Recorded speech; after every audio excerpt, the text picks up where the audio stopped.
All right. Cold opening or no? Should we get right into it? My jeans have a little.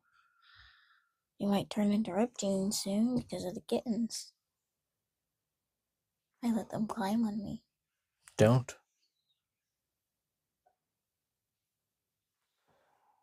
You gonna cut them off and make them shorts in the summertime? No, these are my 11 good. months from now? These are When my it's, good when jeans. it's finally summer again? No, these are my good jeans. They're not becoming shorts until they're too small. But if they're too small, how you wear them as shorts? Too short. Oh, so your waist is never gonna change. I don't know. Too short for my legs, at least. Man, that's it's a pretty good segue to what we're going to be talking about. Nice job. I Jeans. just realized that. Jeans getting taller and all that. I mean, we may as well just get into it. You're Foennix, I'm Will, and we're here to bring on the questions. And before we get to why getting taller for you is important to this episode, tell us about those links. You can find all of the links at linktree.com/BOTQS. Very simple. Very simple. It Spreaker's there. So many things. We haven't updated in a while. Yeah. That's fine. Or TikTok, Spreaker. TikTok and YouTube are the main two that you can watch. TikTok is more skits. YouTube is the whole thing. Righto. But I do the YouTube shorts on YouTube. The YouTube shorts are there. YouTube, the whole episode in video form. Audio is on basically all the podcasting things. Spreaker, Spotify, Apple Podcasts, Buzzsprout, Podbean. Are we on any of the other things like Pandora? Amazon Music. Yeah. More on Amazon Music. Pandora, I don't know. Well, my mom listens to Pandora, so we should get on that. Pandora, music, bring on the questions podcast. Pandora doesn't even know we're on Pandora. Lovely. Yummy. Very good chance we're not. I was about to ask what the Google thing was for today, but then I realized it's Veterans Day. We were supposed to wear red, white, and blue, but I forgot. Oh dear. We are on Pandora. Good. So you can even listen to us on Pandora. Mm-hmm. Look at that. Is that on our link, though? That specific link is not on linktree.com. Sorry. We gotta get that on there. Okay. That's for another time. But you're working on that. So, Miss Foennix, what question are we bringing in this episode? Are younger siblings always the tallest? Fascinating. It's going to be a bit of a low-key subject, but still, a lot of info. Sciencey. I like science. Mm-hmm.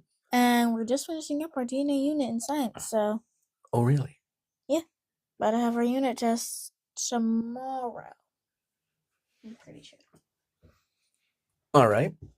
Good. Maybe this will be a review, or it'll just mess up your thinking, because apparently it's not just genetics. Genetics are weed, man. Sure they are. Yep.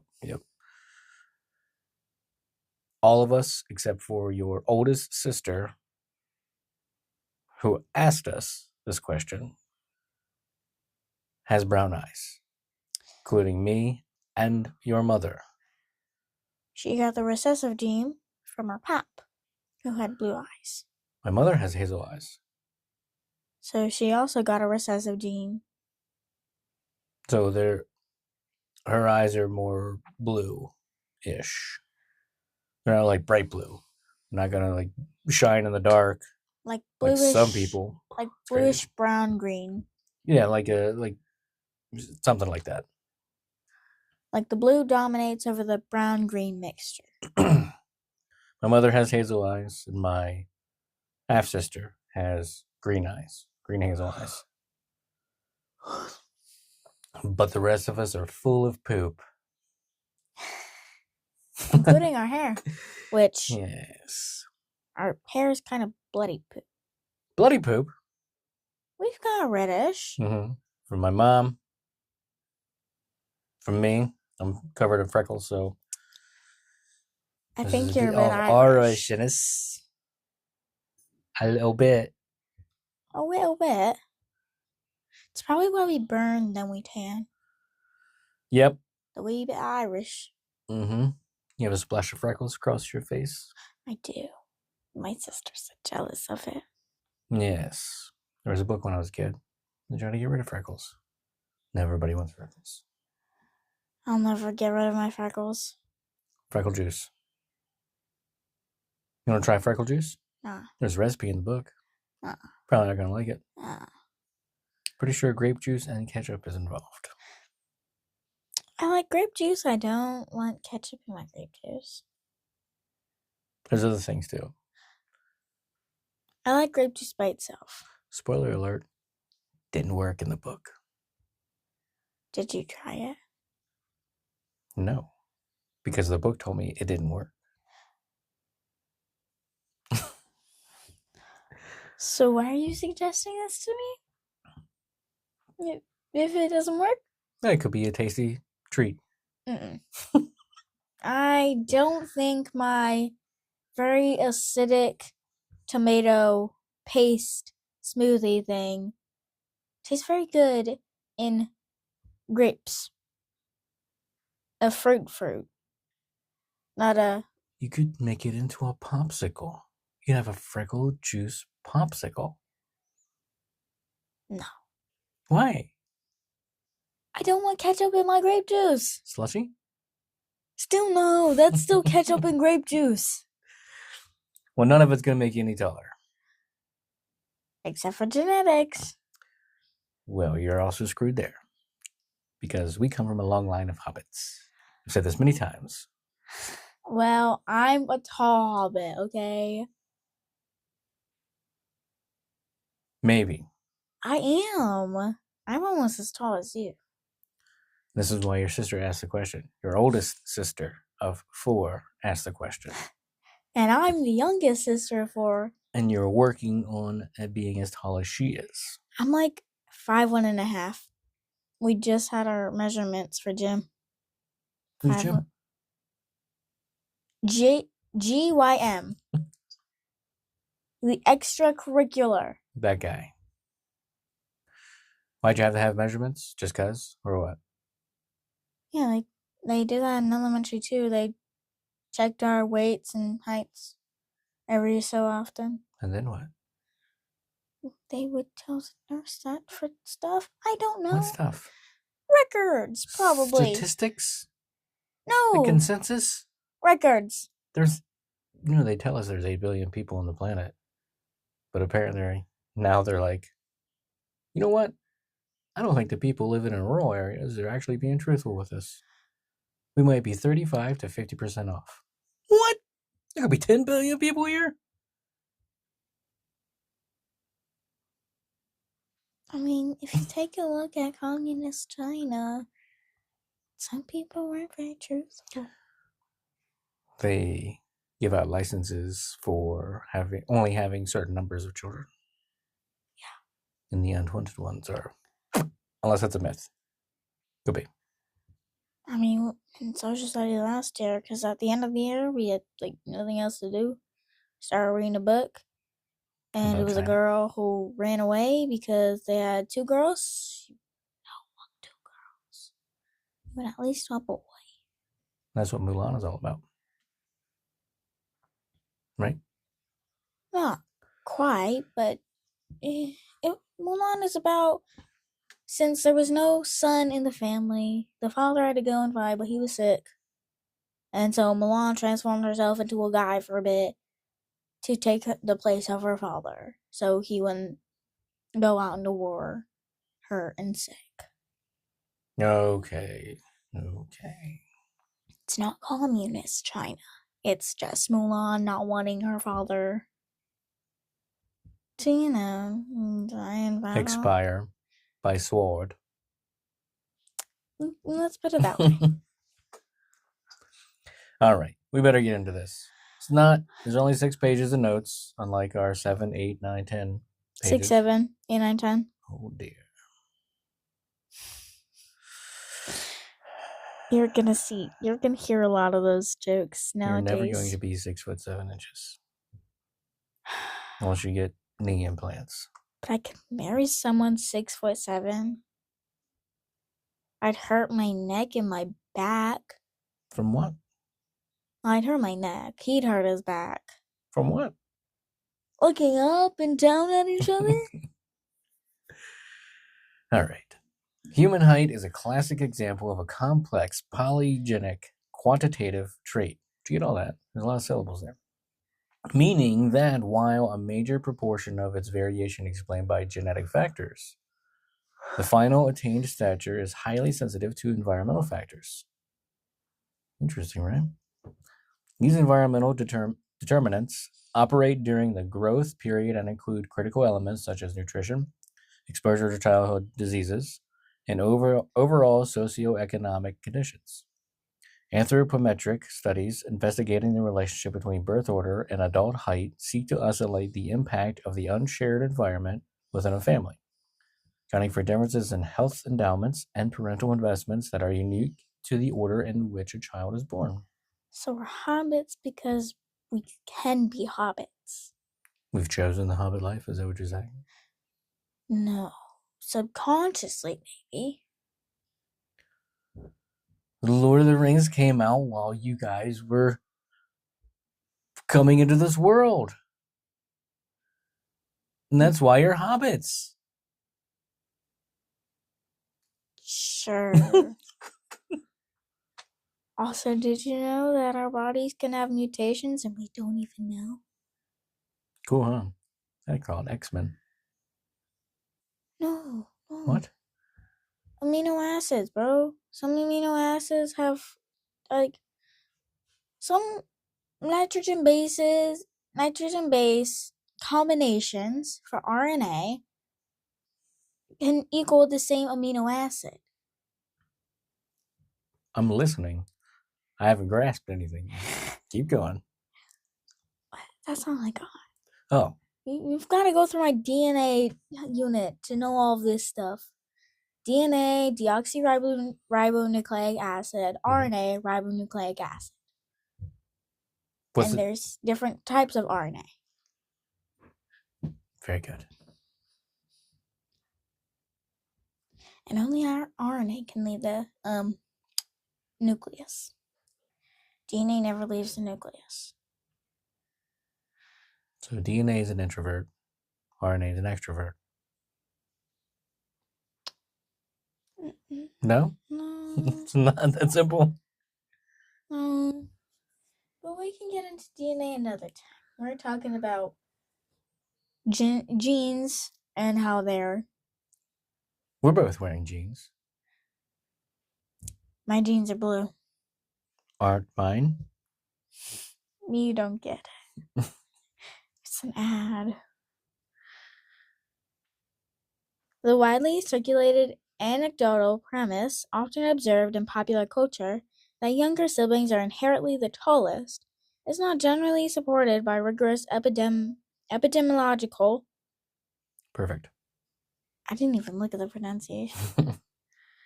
Findings, particularly within contemporary developed populations. Scientific consensus, established through sophisticated methodological approaches like fixed effects regression, indicates the opposite, an inverse association where firstborn children often exhibit a small but statistically significant height advantage over their later born siblings in adulthood. Not true for this family. So far.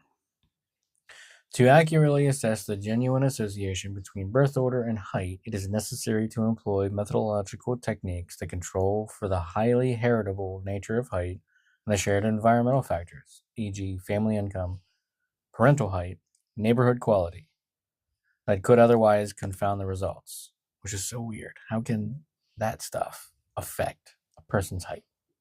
I get the parental height, family income, neighborhood quality. That's so weird. I don't really get. The use of intra-sibling comparison methods, such as fixed effects models, comparing brothers within the same family, effectively removes these family-specific unobserved confounders. Simple, unadjusted observations often show no height difference between the first two birth orders or only a decrease from the third order onward. However, when confounding variables such as a secular trend of increasing height over time, birth year, are statistically controlled in regression models, the slight but real height advantage for the firstborns becomes evident. The emergence of this effect only after controlling for shared factors indicates that the height gap is driven by a genuine, subtle environmental difference, elevating the birth order height differential from a statistical curiosity to a sensitive indicator of within family resource inequality.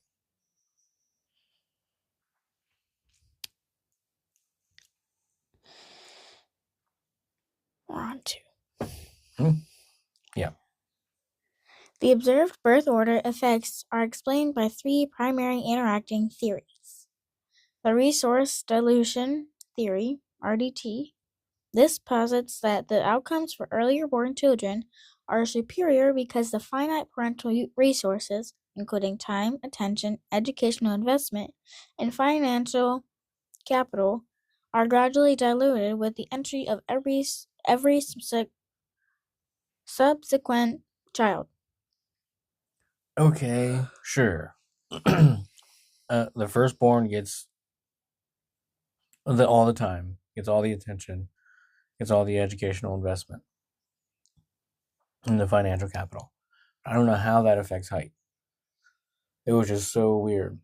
You could see it affecting width. You know what I mean? You got all the resources. You're going to have all the good dinners, and you won't have to share. At all. But the height thing? I mean, I guess if you have an abundance of food, then your center of mass is going to push out, which will bend your spine out and make you appear a little shorter because your center of mass is a little different. Put your gut out. Right, exactly. All right, biological maternal depletion hypothesis. Relevant particularly in settings where maternal health is fragile, this theory attributes deficits in later borns to the mother's inability to fully restore micronutrient and macronutrient stores between closely spaced pregnancies, thereby reducing the quality of the fetal growth environment and subsequent breast milk production. Developmental origins hypothesis. This broader framework suggests that maternal effects, including epigenetic changes, serve as a fine-tuning mechanism, adjusting the offspring's phenotype, including growth, based on the actual or predicted environment and the mother's current biological capital. The persistence of a small but measurable birth order effect, even with genetically homogeneous families, serves as a powerful reminder that even subtle, unshared environmental differences, such as differential parental attention or micronutritional variations, can lead to measurable long-term anthropometric consequences. In high-income nations where nutritional deficiencies are rare, studies employing robust methodologies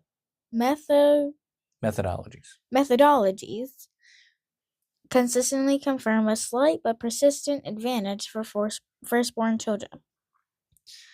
The definitive evidence comes from large-scale studies utilizing sibling fixed effects models, which compare brothers and thus account for the shared genetic background. All right, this is when we're going to get into some numbers, which great numbers, but I mean, can only absorb so much of this information. But it's interesting. Data from the Swedish Military Conscription Register analyzing, very specific, 652,518 men born between 1951 and 1983 revealed a clear inverse association between birth order and adult height.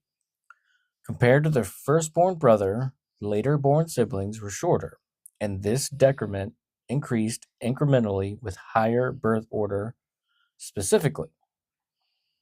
The second birth order was associated with a 0.4 centimeter shorter adult height. The third birth order was associated with a 0.7 centimeter shorter adult height. The fourth birth order was associated with a 0.8 centimeter shorter adult height.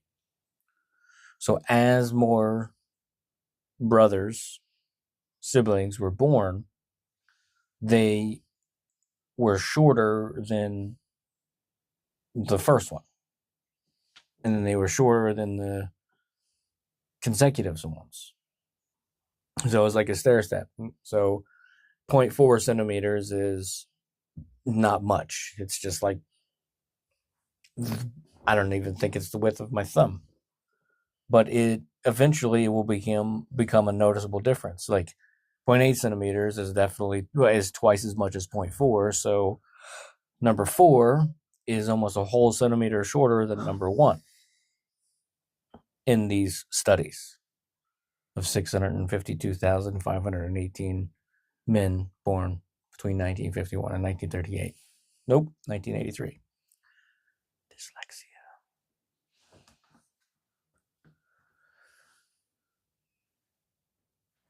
No? Any of that? I didn't get the dyslexia. Because I said 1951 and 1938, but it's 1951 and 1983. But you don't have dyslexia. No, I accidentally switched the last 2 numbers. All these decrements were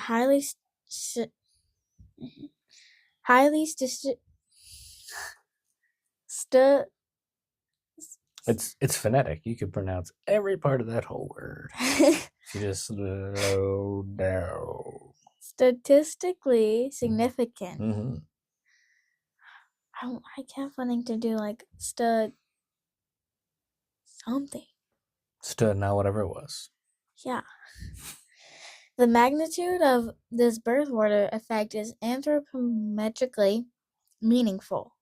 The 0.7 centimeter height difference between the first and third birth orders was larger than the population level height increase, 0.5 centimeters, achieved over a full 10-year period within the study, 1951 to 1980.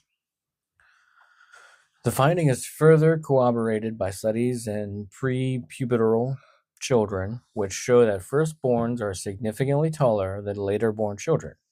In one study of healthy prepubertal children, firstborns held a height advantage score compared to scores for laterborns, even after adjusting for the parent's height. Fascinating.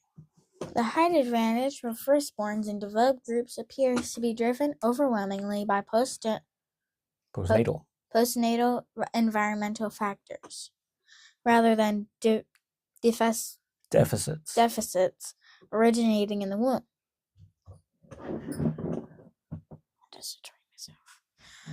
While some studies note that firstborns are initially born shorter than laterborns, though often not significantly, they demonstrate substantial catch-up growth within the first year of life.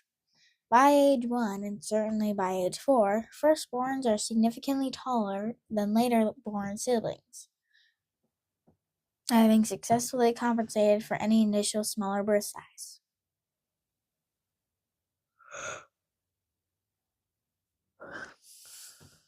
I'm a bit sleepy. Dead audio air is not good air for an audio medium. This phenomenon suggests that the early advantage is not due to a superior prenatal environment, but rather a superior postnatal environment that facilitates accelerated growth, enabling them to surpass their later born counterparts. Again, very interesting to me. So the study shows that firstborns, even if they have a birth deficit, they more often than not grow taller faster than the later borns. So at 1 year old, let's just throw this simple example out there. Firstborn, 0 to 1 year old, they grow, I don't know, 4 inches. Let's just do 4. Then the secondborn would grow slightly less fast. So 0 to 1 year old, they would grow not 4 inches, but say like 3.85 inches. So not quite that whole other inch. And then thirdborn would get to like 3.75 inches in 1 year. Have an additional. And the fourth would not get that additional 4 inches in 1 year. More like 3.7, 3.65. 3.67. No. No. Postnatal environment means not in the womb. Everything happens outside of the womb, not genetically, but because of the environment that they're in. Which is not just the DNA. It's not just genetics. It's outside of that. Maybe I got so tall because my body was like, I need to catch up. Because I was the shortest and I had to take twice as many steps as everyone else. An abundance of resources. Because when we had your older sister, we were in a small apartment and we were on government subsidies. We used WIC and those things because we didn't have 2 incomes. But now you do. Right. And so now we have an abundance of things that we provide. But again, that abundance is shared amongst how many? 6 of us. Right. So is there an abundance, or does it all equal out?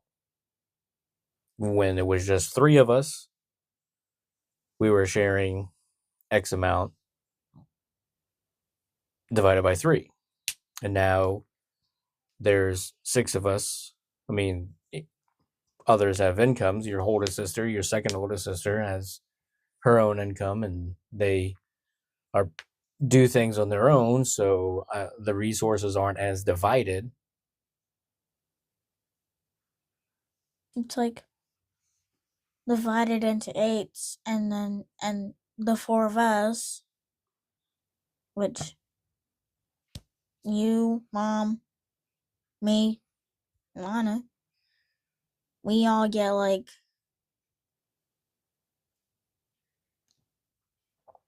Quarter that'd of be the resources. 2 8s. Let's say it's 12s, and we all get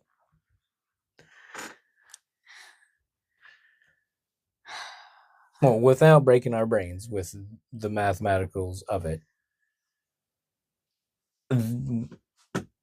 there is more potentially. No. Do we have more, or is there less? Because maybe you won't grow as tall, or you will grow taller because you have an abundance. I don't know yet. You're only a dozen. You got a few years to grow. until I slow down, then officially stop. Right. You got a few years to go. Yeah. And I'm already And then we'll have to revisit this episode in 4.5 years. Yeah, we'll have to remeasure me.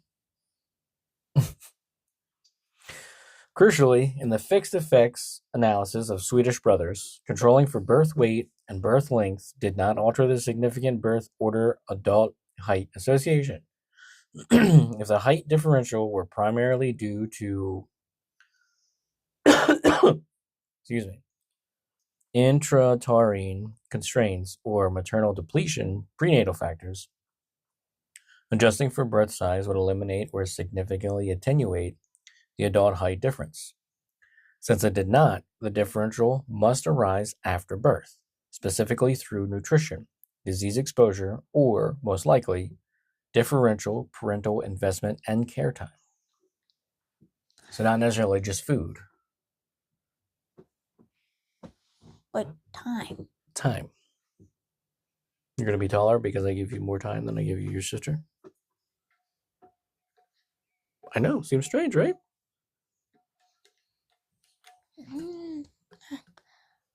I'll take my toll.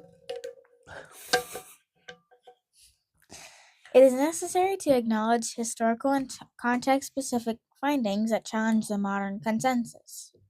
Some older studies found a mean height reduction of firstborns compared to the mean of all siblings, reporting a deficit of negative 1.2 centimeters for the firstborn. Furthermore, these studies, often focusing on post-war groups or specific geographical areas, observed that males tended to increase in height with increasing birth order, while females do not after the second born. That's weird. I know, right? It's just the observation. No one's changing the data. It's just nature. It's just the observation of what's going on. I'm glad we don't have any sons in this family, so I can be the tallest. Very nice. Yeah. I like having only sisters. The lineage dies with me.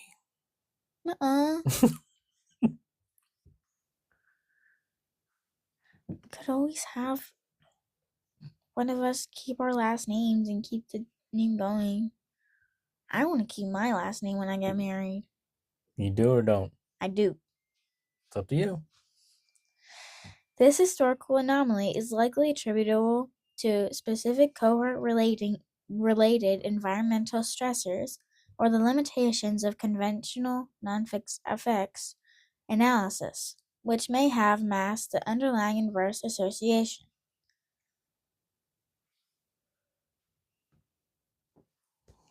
Nope, I lost it. Good. The attenuation of the inverse birth order effect observed in more recent groups, 1973 to 1983, compared to earlier ones, 1952 to 1972, in Sweden, further indicates that improvements in living standards, particularly nutrition and disease control, are powerful mitigators of the birth order penalty, suggesting that environmental context is paramount.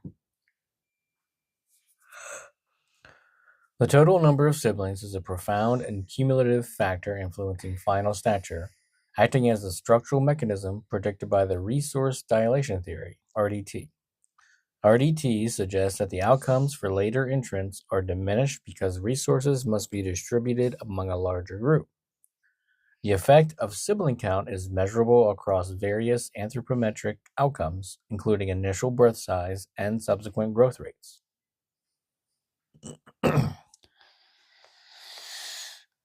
Detailed analysis from the UK ALSPAC group demonstrates a strong negative association between increased sibling count and height outcomes, even after adjusting for standard family level socioeconomic factors. This suggests that the impact of resource scarcity is felt universally, regardless of financial buffers, when the total number of children is high.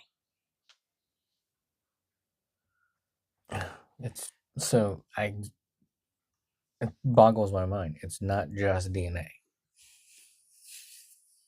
Not only DNA, but it's your environment. How many siblings you have, how much money and food you've got. And the greater other factors like wartime. So if there's no resources for the first child who was born, not no resources, but very limited resources, when the firstborn child was born during, like, say, wartime, then potentially after the wartime, when everything's settled and now there's more peace among the people, then there's another sibling born, then that one would have more, not necessarily in abundance, but more than the extremely limited one who was born during wartime. So number two could be taller because of the resources. Children with 4 siblings experience an estimated deficit of 8.7 millimeters in birth length and a reduced growth rate of 2.3 millimeters per year compared to only children. These deficits accumulate linearly, resulting in a substantial estimated total height deficit of 31.5 millimeters, over 3 centimeters by age 10 for those in large families. Another theory I've got on why Quinn is the shortest is because she drinks so much caffeine. Think so. Doesn't caffeine like stunt her growth or something? I don't know. If you drink too much too young, doesn't it like kind of stunt your growth? I don't know. I don't know that study. I'll look it up. You may read the next part, though? I'll read this, then I'll look it up while you're reading the next one. Fine. Resource dilution operates on 2 interconnected scales: the macro level effect of total family size, leading to large deficits previously mentioned, and the micro level effect of birth sequence, which amounts to the smaller but persistent 0.4 to 0.8 centimeters difference between adjacent siblings. The primary mechanism is the dilution of parental time and attention. Having an additional sibling markedly that's a word, reduces the amount of care that parents can dedicate to later born offspring, leading to suboptimal parental care practices. This reduction in personalized investment is a non-monetary resource constraint that affects all families, regardless of economic means. Older siblings are typically associated with larger and longer-lasting negative consequences on height than younger siblings, indicating that the later-born children are disproportionately affected by reallocation of family resources. This cumulative effect demonstrates that resource dilution is not a single event, but a persistent environmental stressor that leads to measurable structural growth deficiency by the end of childhood. Cool.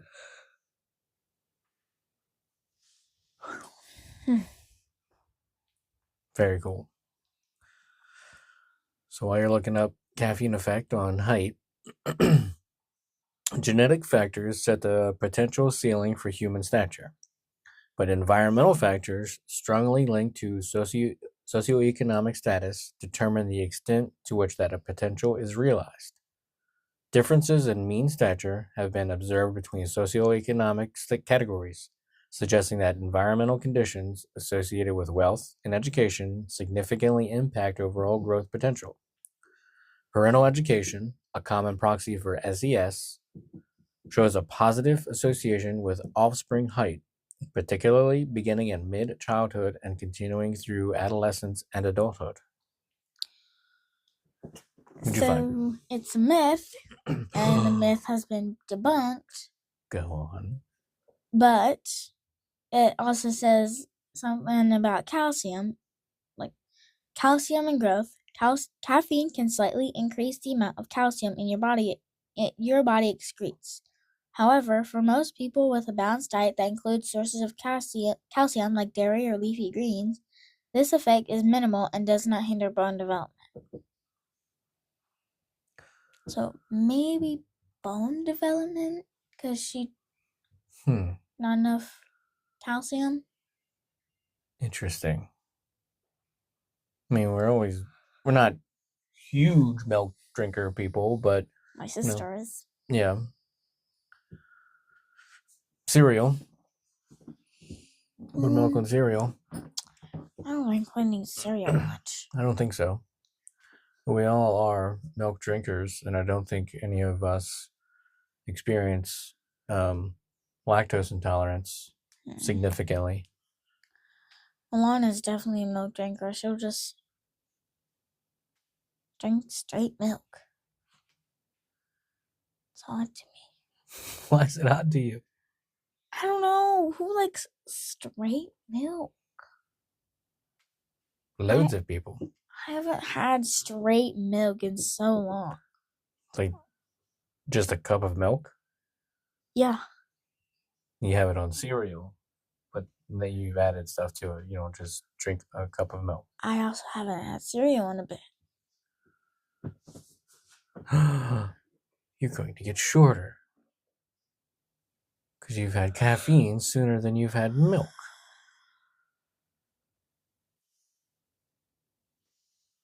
Are the Lucky Charms calling your name?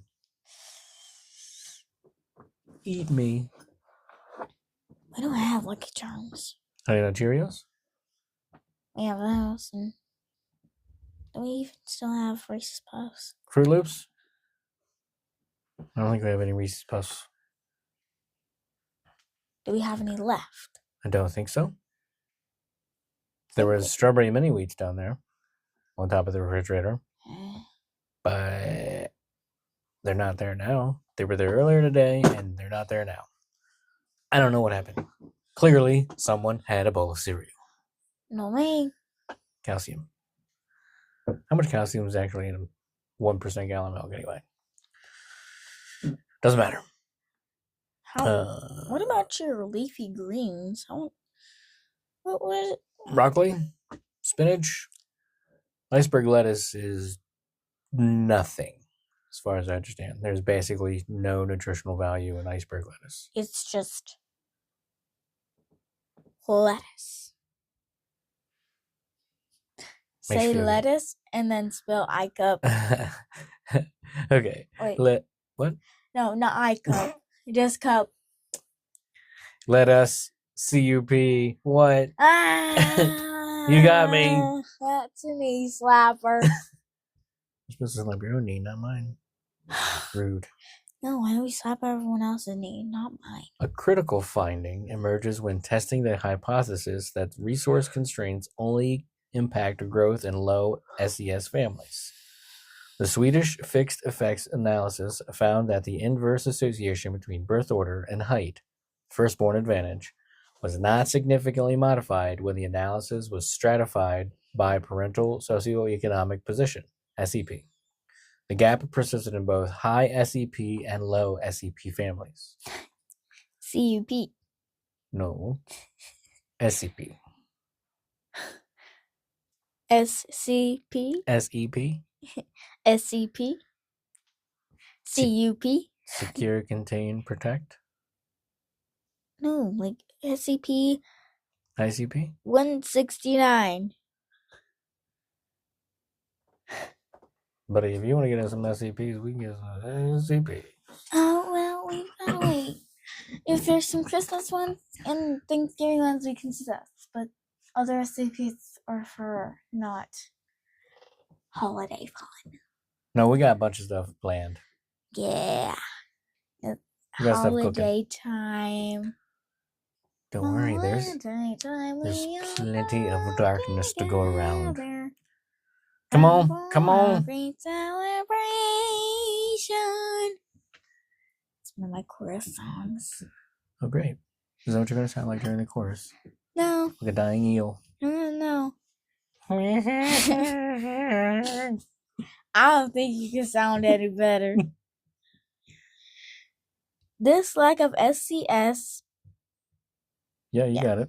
modification provides a profound insight to the causality of the birth order effect in developed nations.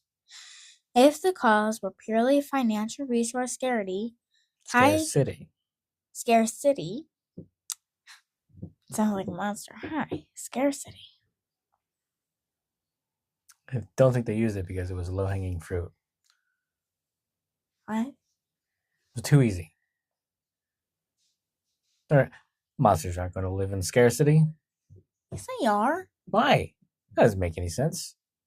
They name all their cities. Pixar is smarter than that. It's not Pixar, it's Monster High. Who do you think made it? Not Pixar. Pixar didn't do it? Was it DreamWorks? I don't know. Oh dear. They don't have that. Read about the high SCP. High SCP CUP families who possess ample monetary resources would be expected to eliminate the height gap between siblings. Since the gap persists, it strongly suggests that the limiting factor driving the micro-environmental difference is the dilution of non-substitutable parental resources, such as time, individualized attention, and focused effort, which are finite regardless of family income. That's right. Too many people equals lots of divided attention. Too many SCPs and CUPs. CU peoples. Why are you like this? You made me like this. Therefore, you are like this. This is your fault. Still plenty of time. Kind of late on that. I'm already developed. Mostly. Divided attention. That's what's going to happen. You're going to divide your attention from me? Then what? You'll get shorter? And you won't grow a stop? That's what this is telling. That's what this is telling us. It's not just family income, but it's the attention, individualized attention. It's not just the resources, it's the resource of time. SCPs and CU peoples. Therefore, SES determines the general height trajectory, acting as an environmental buffer that sets the maximum attainable height, the ceiling. However, birth order determines the child's specific position relative to that ceiling, due to the universal constraints of time and attention within the household. While the birth order gap is consistent across SES, there is some evidence suggesting a trend toward greater shared environmental variation of height in families with lower parental education. This indicates that in lower resource settings, shared environmental factors like housing or access to community nutrition may have a greater influence on the overall variation of growth outcomes among siblings.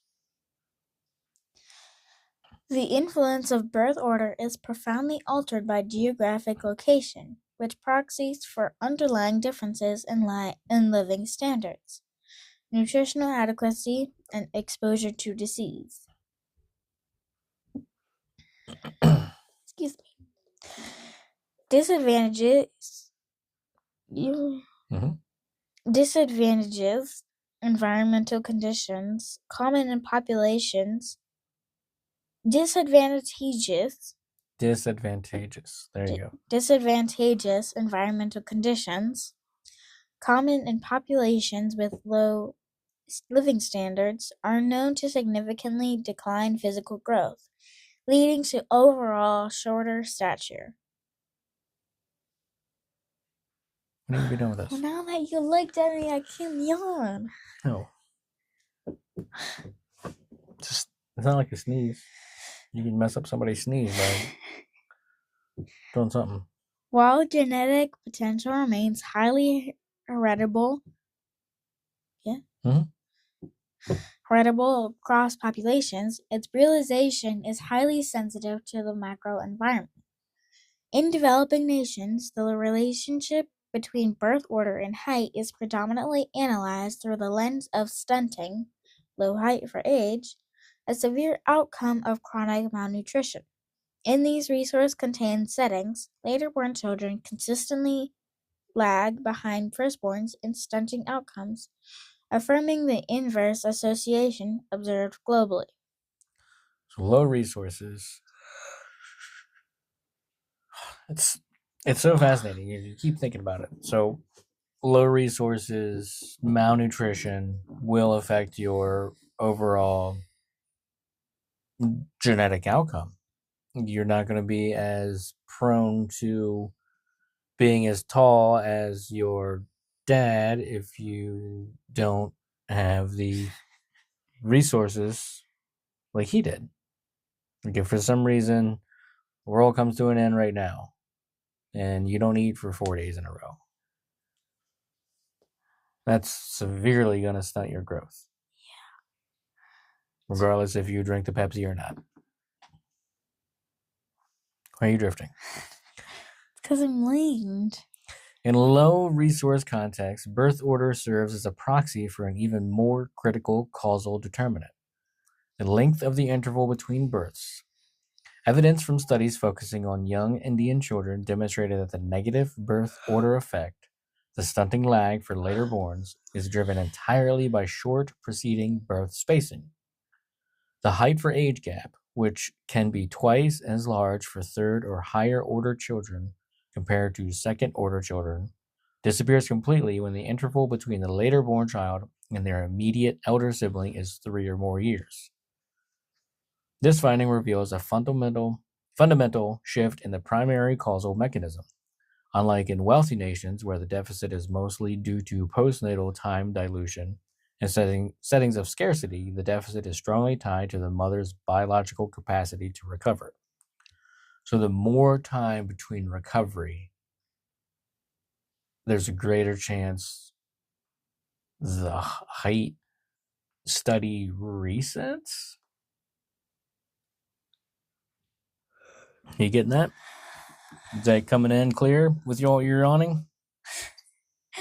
I'm taking in the information through my lungs. Apparently. You should ask that. Why do we yawn? I know why we yawn. Why do we yawn? Because when we're sleepy, tired. Not. End of story. Glad we asked it.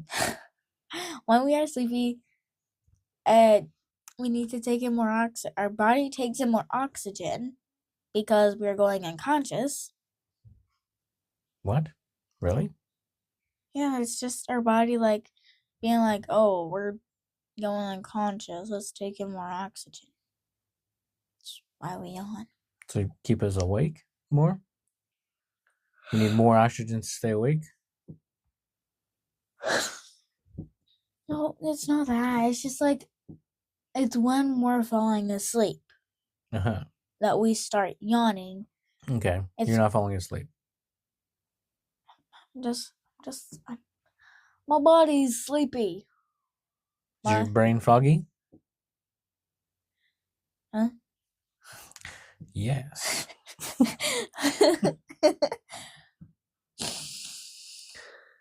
I also have to like mouth breathe a little. Could you got that stuffy nose? Yeah. That would do it too. Mouth breathing. Okay. So hold on, let's think about this. Your oldest sister was born in 2002. And then your next oldest sister was born in 2007. 5-year difference. 5-year difference. Height, prenatal, all that stuff. For the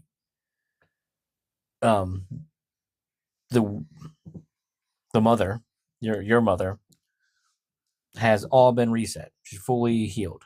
5 years. This thing says 3 or more years. So after 3 years, there's the recovery for the parental, maternal nutrition factor has reset. So that could be why she is taller than her older sister. And then number 3 was born in 2009. only 2 years difference. So she would be shorter than her older sister, but could be taller than the firstborn, who was born 7 years prior. And then 4 years between me and number 3. So, reset. So you could be taller than all of them. There's a very good chance, if we are to believe this study, after 3 or more years, the maternal factor, she was reset. There was a recovery. There was enough recovery time that the whole thing was reset for you. That's why Lana is so short. Because she was immediately born 2 years later.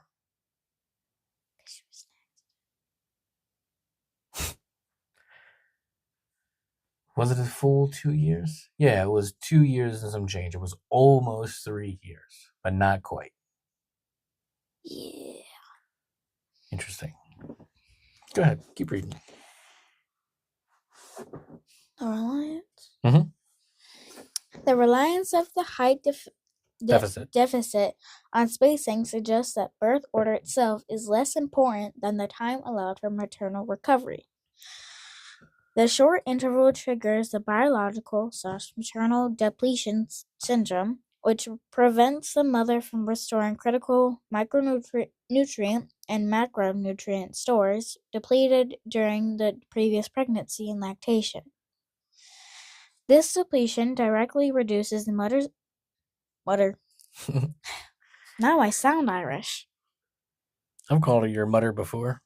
Go ask your mother. Hence the Irish.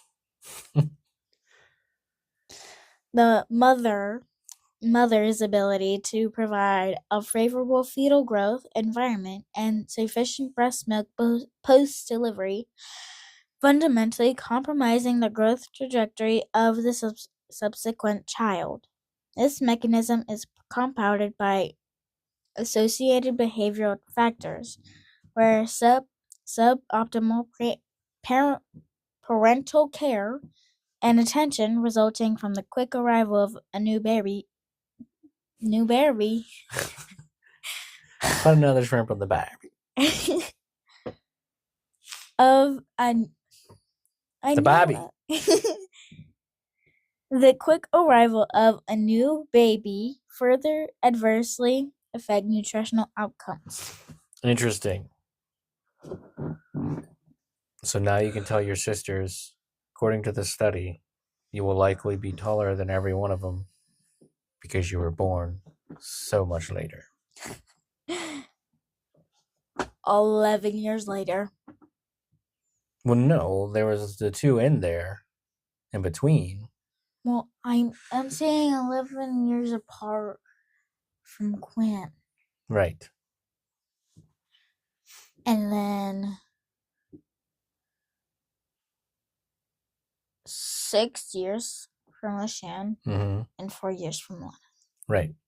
And according to the study that we have in the notes here, it takes 3 or more years for a mother's body to fully be ready for the next one. Fully, all the macronutrients, all the micronutrients, she's recovered. She's whole body's ready to have another one if the case comes up. But between the 2, number 2 and number 3, was very close. Yes. So not only does the macro and micronutrients of the mother affect what number 3 would get, but the attention that the attention would be split. The postnatal, their environment, all of their needs would be split with the parents. Fascinating. In environments lacking robust nutritional buffers, the mother's capacity acts as a bottleneck for the later-born children. Closely spaced pregnancies without adequate time for micronutrient restoration directly reduce the ability to support robust fetal growth. This prenatal programming, emphasized by the developmental origins hypothesis, suggests that the fetus adjusts its growth to the perceived scarcity reflected in the mother's biological capital. The consistent inverse birth order effect in developed nations, where prenatal factors are largely excluded as the main driver, points squarely to postnatal resource allocation. The gradual division of family resources leads to subtle but persistent nutritional care disadvantages for later borns. The observed attenuation, weakening, of the inverse birth order effect in more recent Swedish birth groups, 1973 to 1983, compared to earlier ones, 1951 to 1972, provides significant information on the time-dependent nature of this constraint. This part sounds so familiar to another paragraph. What? Not quite. Keep going. I'm trying to find it. Yeah, there was a whole 1973 to 1983 one. But it's not quite the same.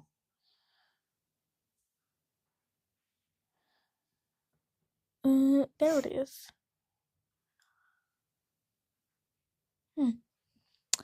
Okay, well, let's get back. Yes, get back to it. This attenuation demonstrates that as societies improve living standards, ensuring universal access to high-quality nutrition, healthcare, and disease control, the physiological system becomes highly buffered. The impact of the subtle difference in parental resource allocation is lessened when the basic biological needs are met. However, the continued existence of the small height gap in the newest groups confirms that the dilution of substitutable resources like time and focused attention remains a universal constraint, regardless of wealth, manifesting as a minor but persistent height difference in otherwise well-nourished populations. The question, are younger siblings always the tallest, must be answered with a qualified no. The established evidence across multiple high-resource nations confirms a slight but robust height advantage for firstborns. The final stature of a child is determined by a complex interaction between genetics and 4 key environmental modifiers. Let's tag team these. Take the first one. Birth order sequence. In developed populations, this leads to a small measurable height deficit for later-born siblings, 0.4 to 0.8 centimeters, driven primarily by the dilution of non-monetary postnatal parental resources such as time and attention. Sibling count, parity. The total number of siblings dramatically increases the magnitude of the deficit through classic resource dilution, resulting in large, cumulative growth deficits over 3 centimeters by age 10 in high parity families. Socioeconomic status, SES. SES dictates the overall mean stature of the family but does not significantly modify the intra-sibling gap in high SCP environments, suggesting that non-financial resources are the universal constraint. Location/nationality. This factor is critical as it determines the mechanism. In developing nations, the negative birth order effect stunting is primarily an outcome of maternal depletion caused by short birth spacing, shifting the main causal factor from postnatal resource dilution to prenatal and biological constraint. Lana was stunted. What? She got stunted because only a 2-year. Could be. Could be. That's why she's such a short person. And as a dozen-year-old gal, almost as tall as Very interesting, right? Now you've learned why this is happening. I like science. I like turtles.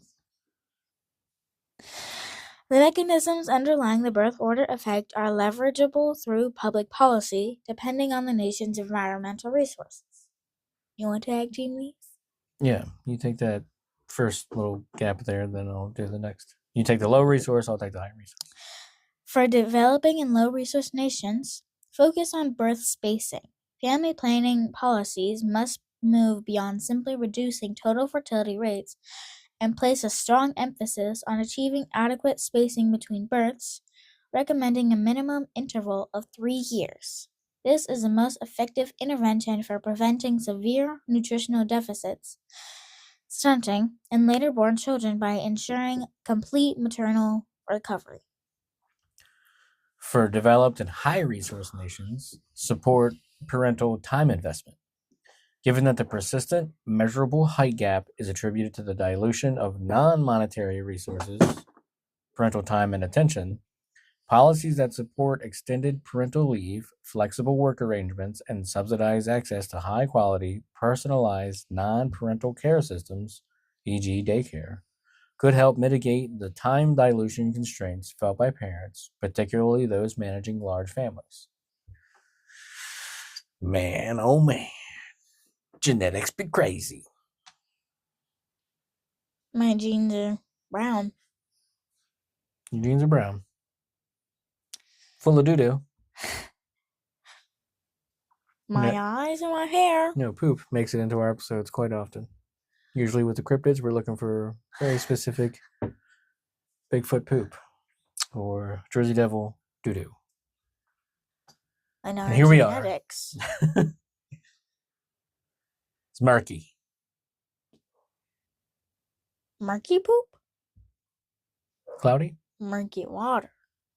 Yeah. Poopy water. Don't swim in that. It's either fish poop